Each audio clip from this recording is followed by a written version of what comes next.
نماز مغرب پڑھنے کا طریقہ یاد رکھیں، نماز مغرب کے اندر ٹوٹل 7 رکعت ہیں۔ 3 رکعت پہلے فرض ہیں، پھر اس کے بعد 2 رکعت سنت موقدہ اور اس کے بعد 2 رکعت نفل۔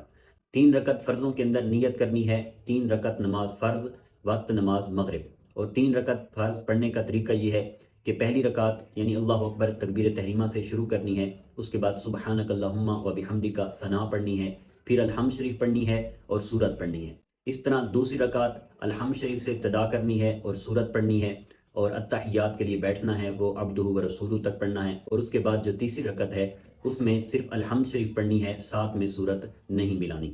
اور اس کے بعد 2 رکعتیں ہیں، 2 رکعت سنت موقدہ میں نیت کرنی ہے کہ 2 رکعت نماز سنت وقت نماز مغرب، اور اس کے پڑھنے کا بھی طریقہ 2 رکعت نماز کی طرح ہے کہ سبحانک اللہم سے سٹارٹ کرنا ہے، الحمد شریف پڑھنی ہے اور سورت ملانی ہے، اور اسی طرح رکوع اور سجود کے بعد دوسری رکعت کے لیے کھڑے ہو جانا ہے، اس میں الحمد شریف پڑھنا ہے، سورت ملانی ہے، اور پھر التحیات کے لیے بیٹھ جانا ہے اور آخر تک سلام تک اس کو پڑھنا ہے۔ اور اس کے بعد 2 رکعت نفل ہیں کہ 2 رکعت نفل وقت نماز مغرب، یہ نیت کرنی ہے اور اس کو بھی 2 رکعت نماز کی طرح پڑھنا ہے۔